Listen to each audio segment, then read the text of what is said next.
All right. So here we are. We are on I Am That by Sri Nisargadatta Maharaj. And we are on chapter, I'll tell you in a moment, let me scroll for days here. Chapter 33, Everything Happens by Itself. Mhm.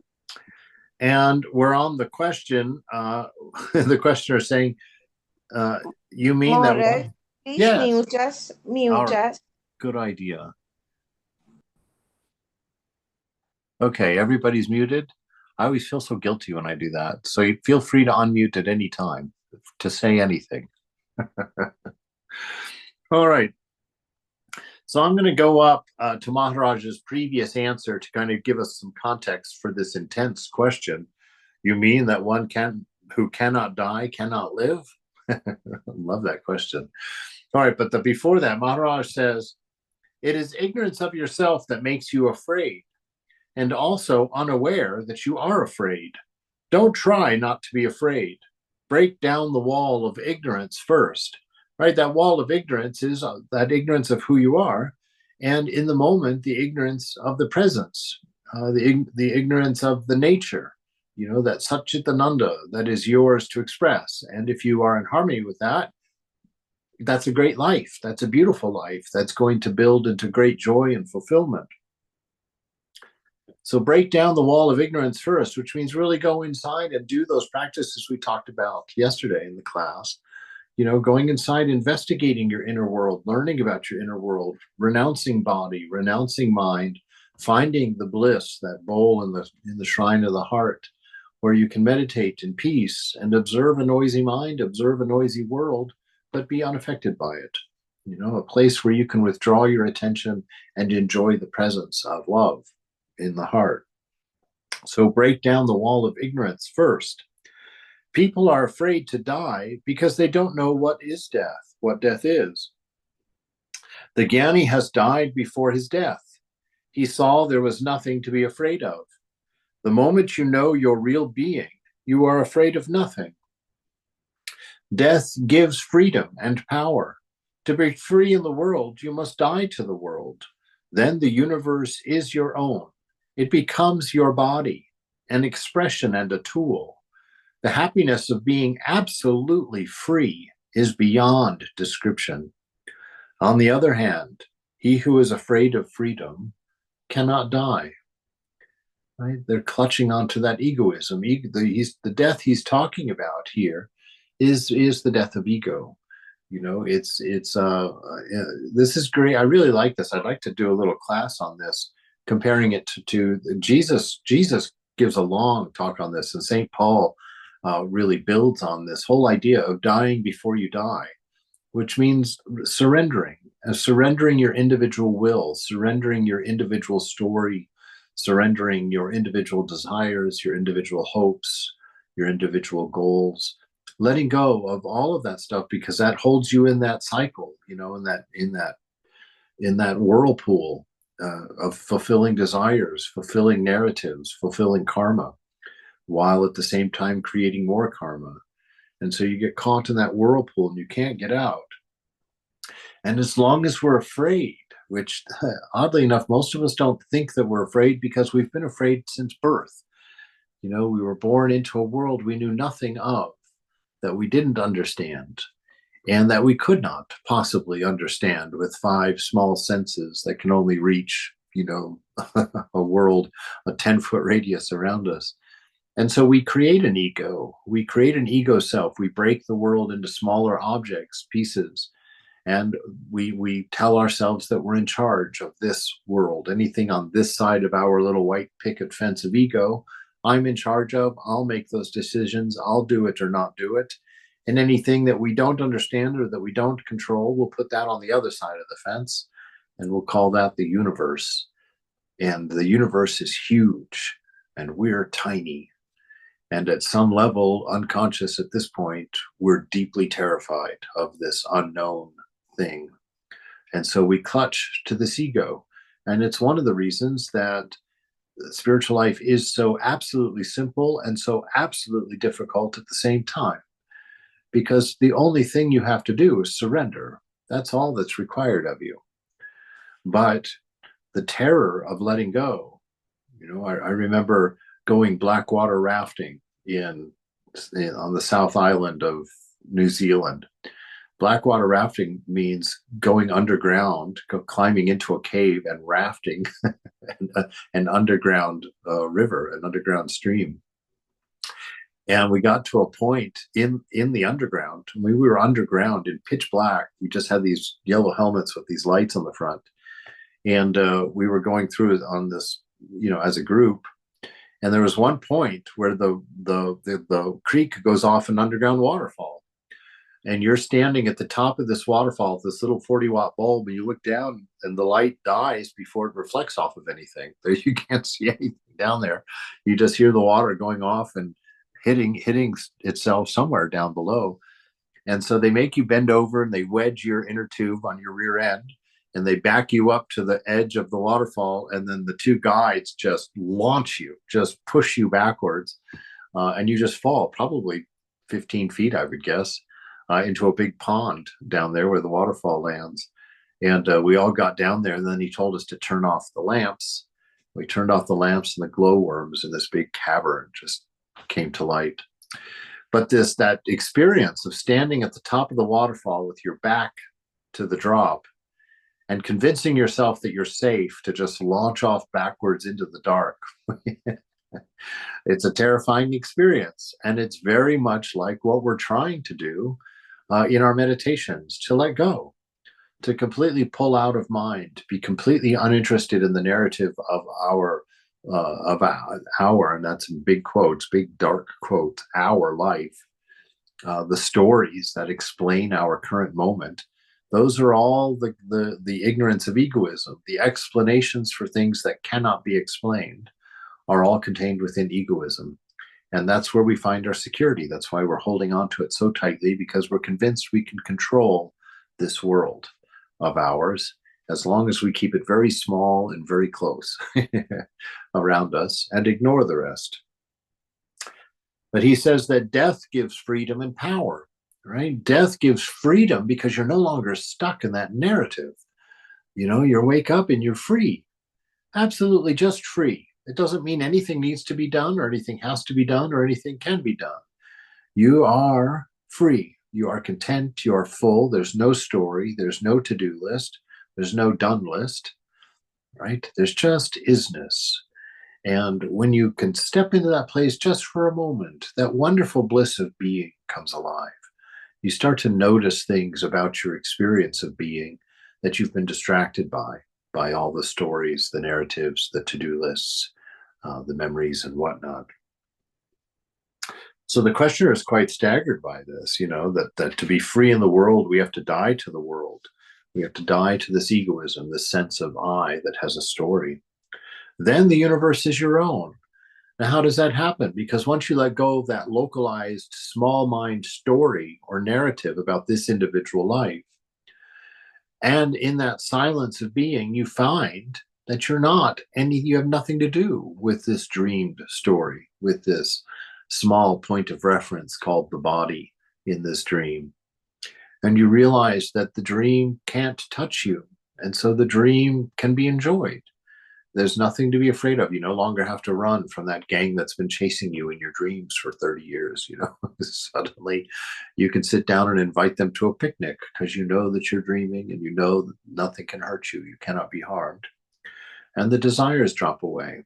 If you know that you're dreaming and that it's your dream and that everything in the dream is you, what is there to collect? What is there to need? What is there to want? Then the universe is your own. It becomes your body, right? Your will now has been silenced. And so you are in perfect harmony with the divine will, with the perfect will. And that makes it look like the whole universe is conspiring toward your story, toward your well-being. And so the universe becomes your own. It becomes your body. It becomes your expression. And what do you express? The nature of God that you are, Satchitananda. And that begins to flow in your life, to become a perfect harmony of a constant sense of service, of loving, from a bliss that you are continually discovering more and more of within yourself. So the questioner says, you mean that one who cannot die cannot live? Maharaj says, put it as you like. You know, find whatever words are helpful to you. Attachment is bondage, right? Be attached to this body, be attached to your dreams, be attached to your desires, your hopes for the future, your resentments from the past, your likes and dislikes of people. You know, if you hold on to those things, it's bondage. You're trapped. You'll get used to it. That's the danger of the relative world. You can get yourself in the worst of bondages. You know, get yourself strung out on drugs, get yourself strung out on whatever. Eventually, it becomes okay. Eventually, it becomes your normal, right? And the habits become your normal. And how difficult then to break attachment, right? Because you've given up your power completely at that point. So attachment is bondage. Detachment is freedom, right? And detachment leads to freedom. Why? Because what is freedom? Freedom is to have no desire, to have no need. Nothing's missing. You're content. There's absolutely nothing to be gained. And so you enjoy that. And then he gives you a little bumper sticker version here. To crave is to slave. So there you go. A little bumper sticker you can kind of put in the back of your mind. And whenever you find yourself desiring something, you can just remember, to crave is to slave. Bye-bye. Right? To crave is to slave. Bye. I'm done. I renounce you right now, right here. It's finished. And you move on. Does it follow that if you are saved, the world is saved? Okay, so here's a Westerner, no doubt, coming from that idea of being saved, or brought up with that idea from the church. We've got to be saved. And we're the only ones that can save you. All right. Does it follow that if you are saved, the world is saved? Maharaj. As a whole, the world does not need saving. Thank you. Perfect. It is the direct manifestation of the beloved. It has no purpose, no narrative, no goal. It's divine perfection unfolding, manifesting, being what it is. You know, it's the unfolding of a beautiful flower, the most beautiful flower you can imagine. It's like there's no purpose to it. It's beauty for its own sake. It's beauty in its own self. Of course, the flower has a purpose, but that's because it's in Maya. But, to think of a flower, that life is just a flower, this world is just a flower. There's no narrative to it. There's no reason that God is doing it. No point that he's trying to reach. It's simply God being in the bliss of the moment, being blooming as the flower of the universe, just for the joy of beauty, just for the joy of being. And this is why we live. We don't live to realize. We don't live for anything. We live for its own sake, to be aware of this unfolding flower, to be aware of this infinite beauty, this infinite nature of love and wisdom that is unfolding in real time around us always. As a whole, the world does not need saving. Man makes mistakes and creates sorrow. There you have it. That's the only trouble. We must make mistakes, and because of that, we have sorrow. When it enters the field of awareness, the consciousness of a Jnani, it is set right. Right? So your awareness, which is of the nature of Satchitananda, love, wisdom, and being, when it notices a problem in you, just that noticing will be enough. But there's a couple of rules around that. When you notice it, don't attach to it. When you notice the mind is being noisy, at most say, look, the mind is noisy. Don't say, oh, I have a noisy mind. Oh, I can't meditate. Oh, I'm such a lousy practitioner. Any of those things. You see, you attach to that idea. Then every time you sit down to meditate, you start with the belief that you can't meditate. You start with the story that my mind is noisy. I start with that in a disability. I can't quiet my mind. So understand it's not your mind. That's the first point. You are not the mind. You are not the body. So observe it with that detachment, the same way you watch television. You don't try and quiet the TV while you're sitting there watching it. If you're doing something else in the room, you just let the TV go on and you withdraw your interest from it. You withdraw your attention from it. And eventually it gets turned off. But that's the way the mind is. Just let it go. Let it do what it does. Don't get concerned about it. If you get concerned about it, that's the equivalent to jumping in the pool. Remember, you can't calm a pool by jumping into it, trying to slap down all the waves. You can only calm the pool by getting out of it and observing it, letting it calm itself. Right? So as a whole, the world does not need saving. Man makes mistakes, creates sorrow, and when it enters the field of awareness, when I see my mistake, when I see my character flaw, the consciousness of myself, that consciousness which is based in Satchitananda, the image of God, sets it right. That's my nature. My nature is to do what's right. It's the nature of egoism to twist that into doing weird things that we think are right, but that in fact are not inspired. They're driven, right? And that's the difference. Such is nature.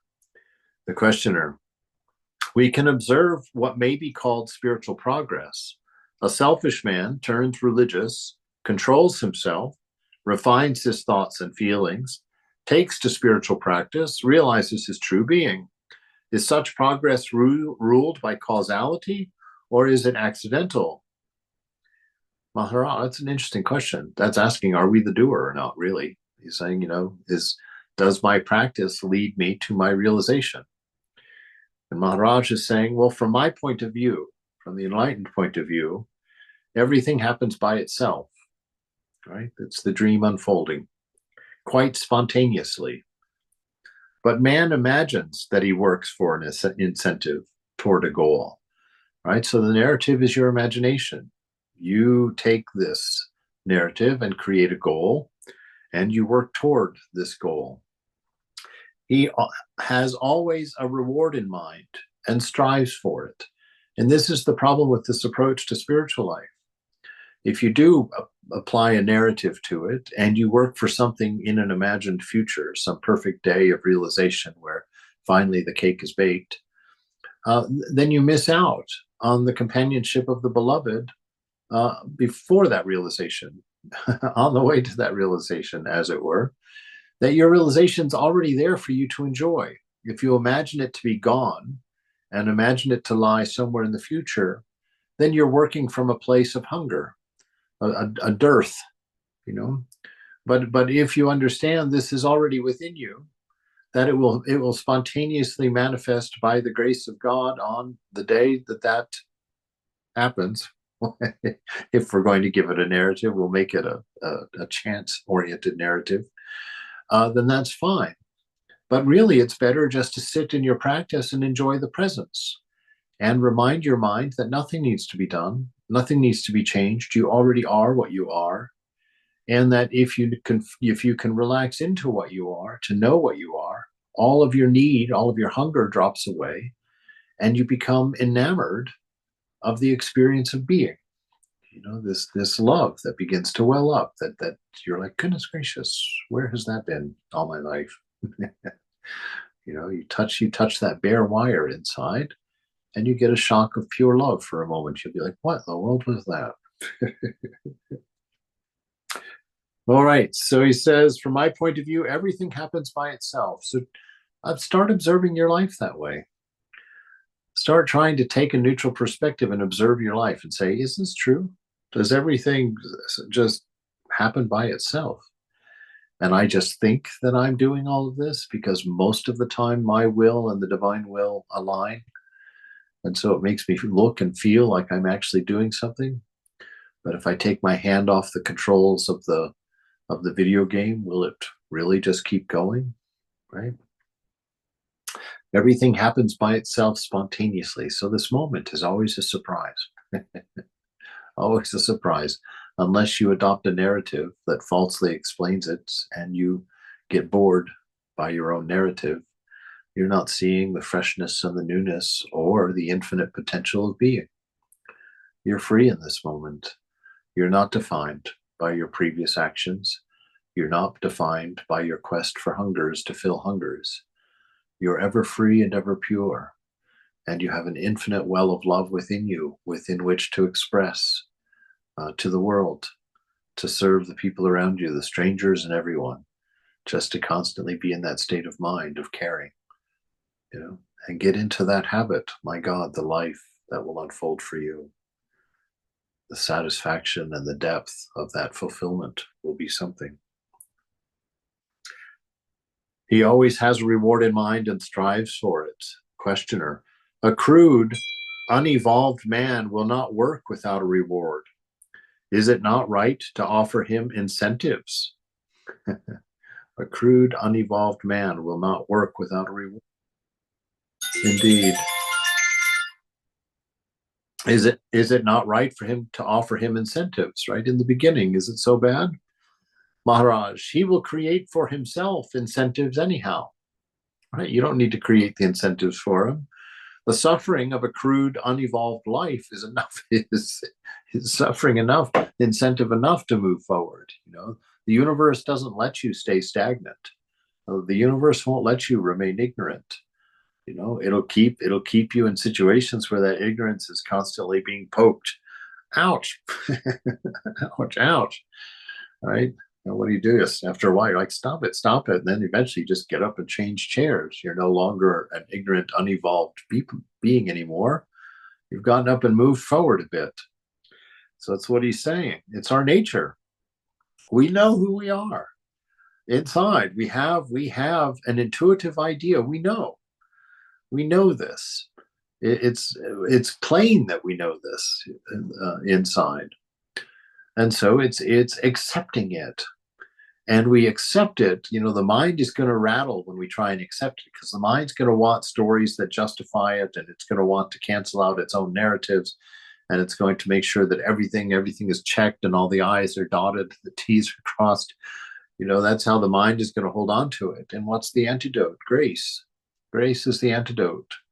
We're like, mind, instead of doing all of that, feeling all that need right now, here, take this big cotton ball of grace and stuff it in your mouth for a moment. Just shut up. Be quiet. Stop fighting. Stop arguing. Stop making nonsense, and enjoy the presence. Just be quiet for a minute. Just enjoy yourself, right? So is it not right to create for him incentives? Well, he will create for himself incentives anyhow. He does not know that to grow is in the nature of consciousness, right? He doesn't realize that growing is what we do. The purpose of life is to live by awareness, by paying attention to our journey, to where we are, to how it's going, to what's happening, and all of that. Through all of that awareness, slowly, we get ourselves back on track. Things work themselves out in time. He does not know that the grow is the nature of consciousness. He will progress from motive to motive and will chase gurus for the fulfillment of his desires. When, by the laws of his being, he finds the way of return, the nivritti, he abandons all motives, right? When he realizes that it's the motives that were blocking him, then he'll abandon them. For his interest in the world is over. He wants nothing, neither from others nor from himself. He dies to all and becomes the all. To want nothing and do nothing, that is true creation. To watch the universe emerging and subsiding in one's own heart is a wonder, right? And we have to be careful when we read something like this, because our ego self projects on it and gives us a wrong answer. We look at this sentence, to want nothing and do nothing. Oh, what kind of bum would I be, right? And if you were made of wood, that would be true. if you were rocks, that would be true. But you have a living ideal within you, a living divine principle within you. So that when you actually shut down the ego self, which is what he's talking about, when you want nothing and do nothing, it's not in the tamasic or the inertia sort of way, where you're just in a state of depression-like existence. It's not that at all. When you get the dirt off the window, that which is really you begins to shine out, begins to express, not in the chasing of a hunger anymore, but in the expression of a principle, the expression of a nature, the expression of the beauty that is human, that is Satchitananda, that is God, the divine love. Right? So to want nothing and to do nothing, that is true creation. That's when you are a part of the whole universal, spontaneous unflowing, playing your part perfectly in the play. Right? That's true creation. To watch the universe emerging and subsiding in one's heart is a wonder. This is what happens, right? When we stop thinking that we're the doer and getting so stressed out because we can't control everything and we're not getting where we want to go and we're not doing what we want to do. And our goal is always changing. When we get to that, our only task remaining is to watch the universe emerge and subside within your own being. Just observe the grandeur of this crazy universe, which it cannot be explained. Cannot. We'll eternally be studying it. We'll eternally be looking at it, trying to figure out exactly what's going on. What is this thing? And the answers keep getting weirder and weirder and weirder and weirder. At the beginning of my life, we had a very simple, mechanical, physical explanation for the universe. Big bang, popped, everything blew out. Here we are, we're riding the waves. But then things got complicated. Somebody came up with this quantum physics idea, and we got into this black goo that doesn't take shape until it's observed by consciousness, and through which time passes forward and backward simultaneously, and suddenly science becomes religion. You're like, oh my God, that's just as hard to believe as anything any pastor ever told me, right? So we step into this world. But our joy, it comes by this letting go, by this simply being and letting ourselves express our nature, this divine thing. That's where fulfillment comes from. That's really all that the self is ever meant to be.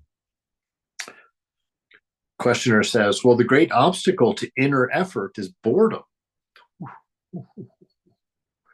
The disciple gets bored. Oh boy. All right, Maharaj. Inertia and restlessness, which is tamas and rajas, work together and keep clarity and harmony, which is sattva, down. Tamas and rajas must be conquered before sattva can appear.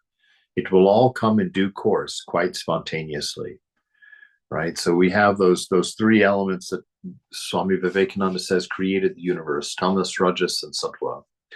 And we know that tamas is inertia. That's the thing that brings things back down to the 0 point. And then we've got rajas, which is the excitable one, trying to constantly scatter things up and keep it in the air.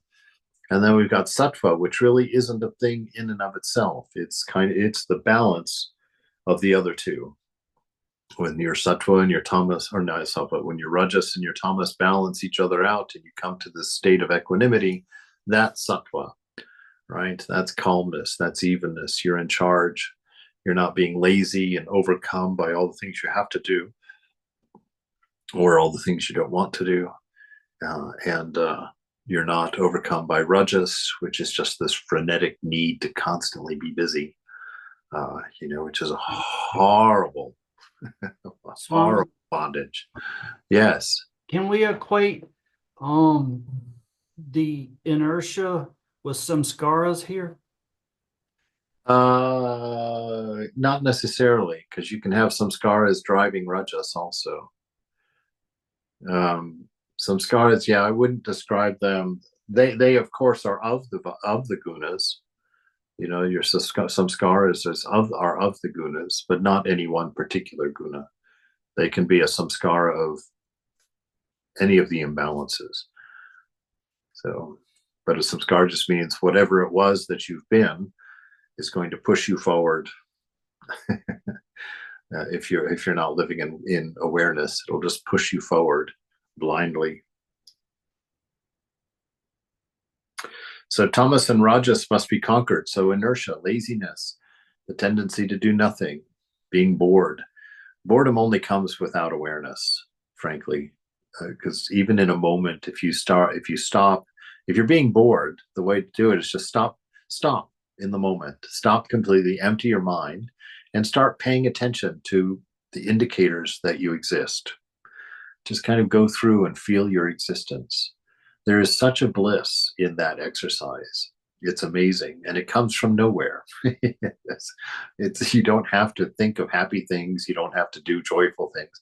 Just sit there and start being aware of your existence. Just open yourself up and feel everything at once and expand. And just no matter how dull and down and empty you were feeling moments ago, I guarantee if you sit there and open your awareness into the moment, you'll find an inspiration in there. You'll find something beautiful. You'll feel that love of being well up inside you. It's the whole point of being, to express that, to know that.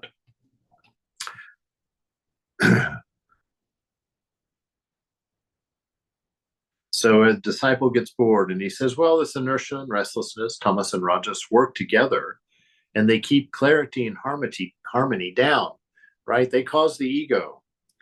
The tamas is on, I don't feel like doing anything. And then the rajas is, oh, I've got to do so much. And the two of those things, you'll just kind of wander in that forest of wanting to do nothing and lay in bed in the morning, or wanting to get up and work all night, not being able to sit still. And those two things will just rattle you back and forth and keep you from sinking into the moment, into being. It'll keep you distracted and floating above it and not experiencing it, not being it. Maharaj, I have a question. And because of that, Sorry. yes. So, but one could be in tamas and rajas and still be centered, still be in the moment. You could be like not doing anything or doing everything and still be in the moment. Well, if you're successful at being in the moment, then that would be the undoing of that imbalance. Being present will bring you into a state of sattva. Okay. It will automatically balance your rajas and your tamas. But with rajas, no, you can't be rajasic and sattvic because you're being controlled. You're being controlled by restlessness, a need to do, a need to get, a need to be, whatever it is. And then your tamas, you're in control of inertia. Just, I don't feel like it. Oh God, I can't possibly imagine doing that. Yeah, I guess one could be not doing anything and doing everything, but still be in the moment, and that would be sattva. Yes, that's exactly right. That's exactly right. Right. Certainly, a sattvic person can be acting rajasically if there's not attachment. Right. Yeah, thank you. So, yeah. Mm-hmm. All right, so tamas and rajas can be conquered, must be conquered before sattva can appear, before this inner peace, this calmness, this equanimity can appear. It will all come in due course, quite spontaneously, right? So it'll come. You're not going to do it. It's really important. I really, this is a scary teaching, but it's one that has so much fruit in it. And that scary teaching is that really, you're not the doer. Thakur tells us that many, many times in the gospel. So when we sit down in our practice, it's not a doing. We're not preparing ourselves for realization. We're not cleaning up the mess that we made. We are making ourselves available to the divine presence, and that is self-correcting. That will take care of itself, in itself. You sit there enjoying the presence of God, and you are changed. You will not get up from that meditation the same person that sat down for that meditation. And so really, in your practice, don't get caught up about realizing God. Don't get caught up about the yamas and niyamas. Don't get caught up about doership. Get caught up in the divine bliss of being. Get caught up in the presence of God in the moment. Get caught up in the nature of pure love, the nature of an unconditioned love. Don't be afraid to accept it. We're terrified of accepting a conditioned love because it negates the ego's message that we have to work and we have to become and we have to do and we are responsible for all of those things, the narratives that it holds on to. when you sit there and think, well, there's a divine love that's without condition. How can the mind believe that? All right. How many of us have ever seen anyone that could give us an unconditioned love? Where have we seen any demonstration of it except in the avatars, right? But that's faith, when we allow ourselves to trust something that we intuitively know, even though we can't see the reasons for it. Like, how do I know about unconditioned love, having never seen it, having never known it? And then, accepting it. How do I accept it? Well, that's where you bring in the idea of grace. The ego is going to say, no, you need to deserve it, because every other love we've ever received, we've had to deserve. We've had to be nice for. We've had to behave to get. But this love is a special kind. There is no reason for it. And so the ego is terrified of that, because where is its reason for existence in a world where all is well, right? So that's the ego that's constantly making the narrative of get busy, get better, try harder, work harder, rise faster, and we become driven and we lose the joy of being. We lose the ability to love freely and spontaneously when we're under the drive of narratives, the whips of narrative driving us from behind. Go get, go want, go fulfill, rather than, I'm fulfilled here, here, more and more. So tamas and rajas must be conquered. It will all come in due course, quite spontaneously. The questioner, well, is there no need for effort then? Right? This is, of course, the ego is terrified. Effort comes directly out of ego. It means fixing the moment. The ego always perceives the moment as needy, as somehow imperfect, and I have to fix it. And so this effort idea comes into the picture, and we always find our value, we find our existence in effort. But Maharaj says, when effort is needed, effort will appear. Right? When effort is needed, effort will appear. There's no ego you that's going to make it happen. When effortlessness becomes essential, it will assert itself. You need not push life about. Don't get out there and resist. Don't feel like you need to fix the moment. Study the moment. The moment is divine. It's the presence of God. Fall into the moment. Don't resist it and try and change it to make it pleasurable to the body or to make it pleasurable to the mind. Let it be what it is, the embodiment of the self, the wholeness of the moment. Learn to see it that way, and you can enjoy it as perfect when you detach from body and mind. Then the moment is perfect. When effort is needed, effort will appear. When effortlessness becomes essential, it will assert itself. You don't need to push life around. Just flow with it and give yourself completely to the task of the present moment, which is dying now to the now. For living is dying. Without death, life cannot be. Get hold of the main thing, that the world and the self are one and perfect. Only your attitude is faulty and needs readjustment. This process or readjustment is what we call sadhana, spiritual practice. You come to it by putting an end to indolence and using all of your energy to clear the way for clarity and charity. But in reality, these are all signs of an inevitable growth. Don't be afraid. Don't resist. Don't delay. Be what you are. There is nothing to be afraid of. Trust and try. Experiment honestly. Give your real being a chance to shape your life. You will not regret it. Right? So what is your real being? It's that wonderful love of the divine that you are welcome to enjoy and embrace when you sit for your meditation. That is the self-correcting essence of you. That unconditioned love that you've assigned to the beloved when you clear the mirror up, right? Because, in the Christian scripture, they say that God placed his image within you. What does that mean? That means you're a mirror. You're a reflection. right? The image of God is in you because you are the reflected in mind. You are God reflected in mind, right? So you are literally an image of God. You are literally a reflection, but you've fallen in love with the mirror, right? You've fallen in love with the mirror. And so you're trying to create a fulfilling relationship with the person in the mirror, right? And oddly enough, you're calling that person God. But in fact, that person and everything in the mirror, not just the person, is your reflection.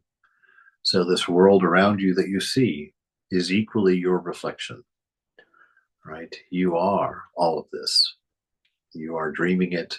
It is reflected in the mind, and you have identified with a particular being in the mirror and said, "That's me," right? Not knowing that the whole thing was you. And so now you have to come up with a narrative to explain everything else. If it's not you, what is it? And there's ego. All right. Experiment honestly. This is what I'm always saying. If you have questions and you don't understand things that you read in the scripture, ponder them, come up with an experiment for testing them, come up with a way of investigating them to see their truth, to experience their truth. There's one thing in my spiritual life that I've always insisted on. I said, if this is true, it has to be demonstrable. I have to see it. I have to be able to know it, right? And so if I'm not the doer, I'm not just going to sit there and let that be a philosophical idea that rattles around my head unrealized for the rest of my life. I'm going to sit there and come up with experiments. How can I see my non-doership? How can I experience non-doership, right? How can I test that? And so presently I'm working on washing dishes. That's when I'm trying to experience non-doership, because in washing dishes, I've done it now for my whole life, every day, several times. And so it's something my body and mind are rather used to doing. And I find that as I'm washing dishes, I can withdraw myself from it, and the dishes still get washed, and they get washed well, as far as I can tell.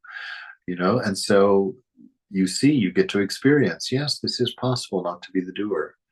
And you start paying attention to, like, okay, I make plans for the weekend. Do those plans actually happen? And if those plans actually do happen, how do they happen? And if they don't happen, why do I still think that I made plans for the weekend?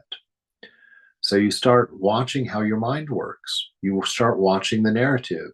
And you begin to realize that the mind is constantly adjusting your personal narrative to tell you that you're in charge. It keeps that illusion going, right? And I use my example about Kara's restaurant. Can I pull out the same example again with nobody hitting me? It's like you plan on Monday when, I remember in high school planning on Monday that I was going to go to Kara's restaurant on Friday night with Sam and Jennifer. I'm making up names at this point. I can't remember my high school friends, but Sam and Jennifer. And then Friday night gets there and I'm at the movies with Jim and John, right? But I still will maintain the idea that I made my plans for the weekend, even though the plans that I made and what actually happened had nothing to do with each other at all. But as the week progressed, my mind just kept changing the narrative to go along with what is happening and what is unfolding, all the while telling me that I'm in charge, right? So it's by observing these things, sitting down and being present with these things, that these hilarious untruths become obvious to us. We begin to see, like, talk on it, look at that. If I take that narrative out of there, there's no way that I can blame myself for what happened on that weekend. It just came about and I accepted it, adjusting my plan continually until I was there. And this is how life is. And the whole time we're fooled into thinking, I'm the driver.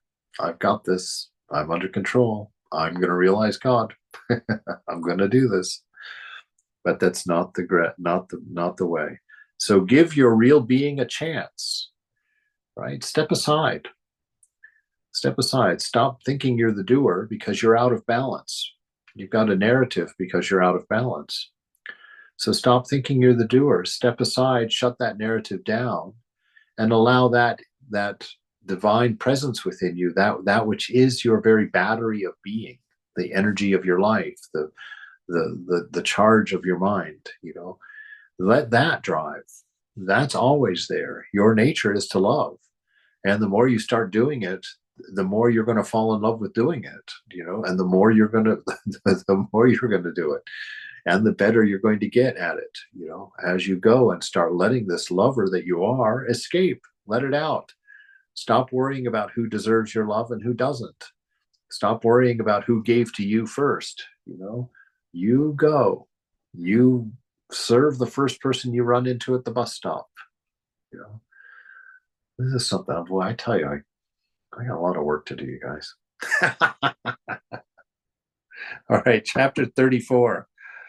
Chapter 34, mind is restlessness itself, right? The mind infected with me and mine. I think that's where he's going to go with this. The mind is restlessness itself.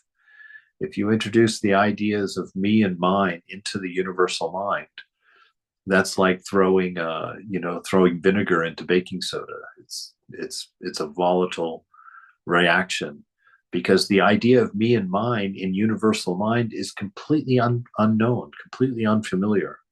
So you drop those two little active stones, me and mine, into the tranquil mind, and boy, will it bubble and churn into a whole universe, literally. So our questioner, I'm Swedish by birth. Now I'm teaching Hatha Yoga in Mexico and in the States. That's such the modern world. I love that. So we got a Swedish guy teaching Hatha Yoga in Mexico. All right. What a start. Maharaj, where did you learn it? Questioner, I had a teacher in the States, an Indian Swami. And what did it give you? Well, it gave me good health. It gave me a means of livelihood.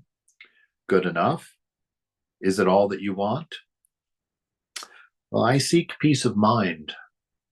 I got disgusted with all the cruel things done by the so-called Christians in the name of Christ. For some time, I was without religion. Then I got attracted to yoga.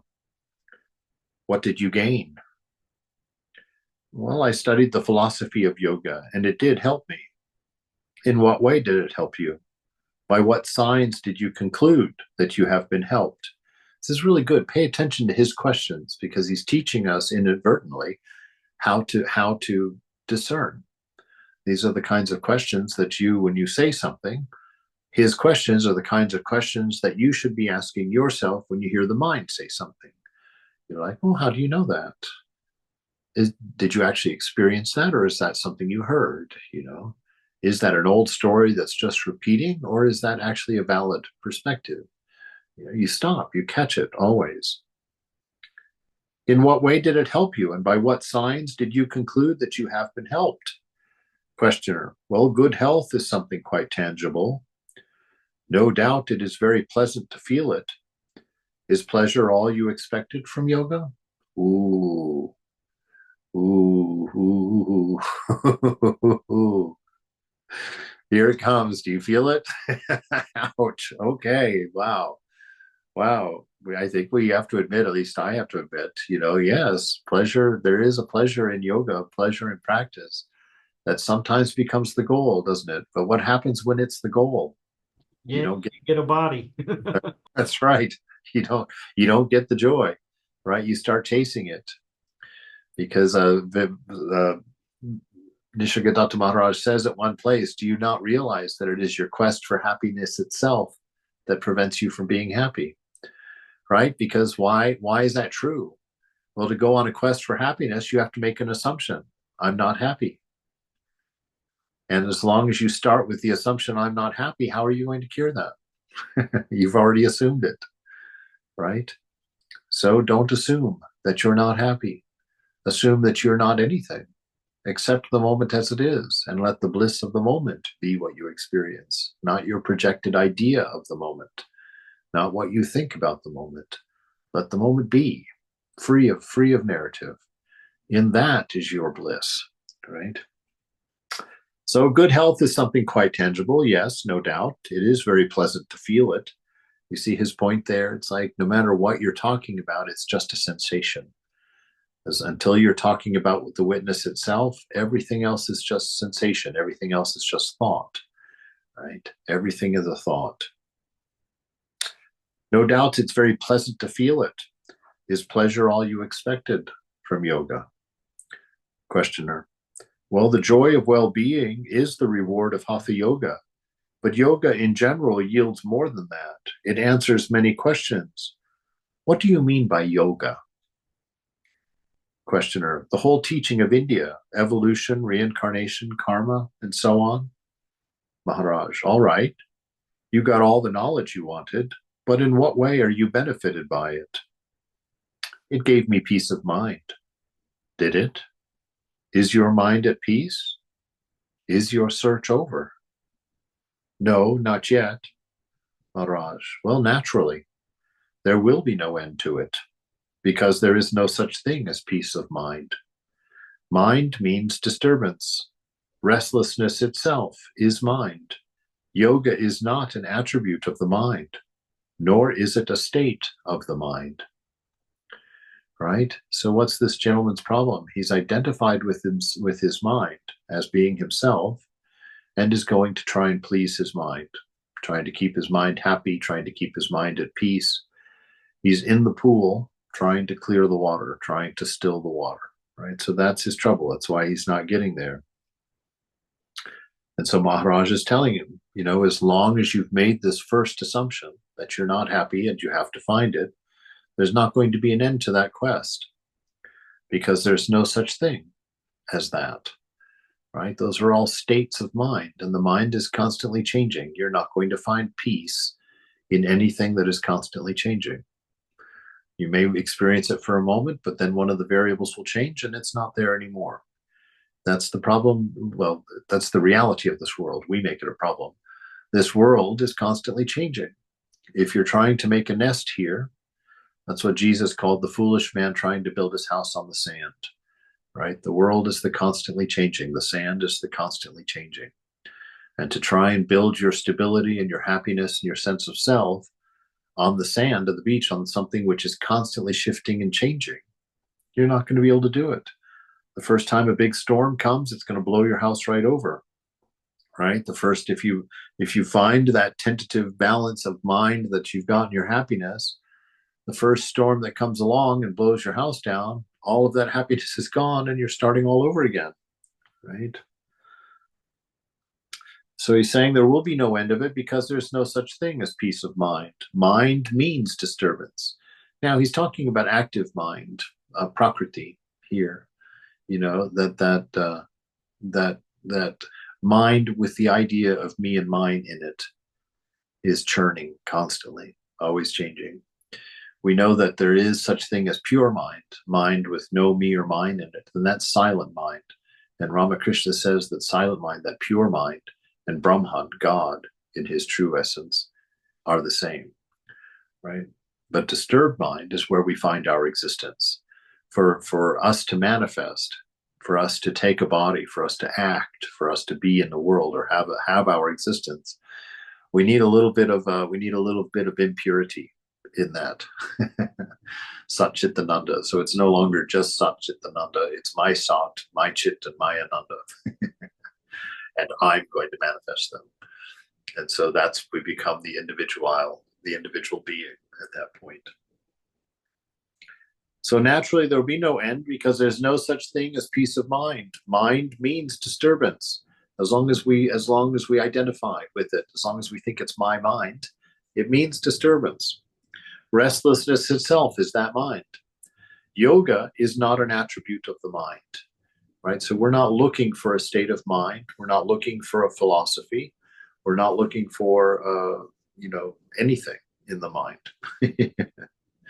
Yoga is not an attribute of the mind, nor is it a state of mind. Questioner, well, some measure of peace I did derive from yoga. Maharaj, examine closely. You will see that the mind is seething with thoughts. It may go blank occasionally, but it does it for a time and then reverts to its usual restlessness. A becalmed mind is not a peaceful mind. You say you want to pacify your mind. Is he who wants to pacify the mind himself peaceful? No, I am not at peace. I take the help of yoga. Maharaj, well, don't you see the contradiction? For many years you sought your peace of mind. You could not find it. For a thing essentially restless cannot be at peace. I know we've got to stop, but I'm going to go finish this thought here. There is some improvement, Maharaj. The peace you claim to have found is very brittle. Any little thing can crack it. What you call peace is only an absence of disturbance. It is hardly worth the name. The real peace cannot be disturbed. Can you claim a peace of mind that is unassailable?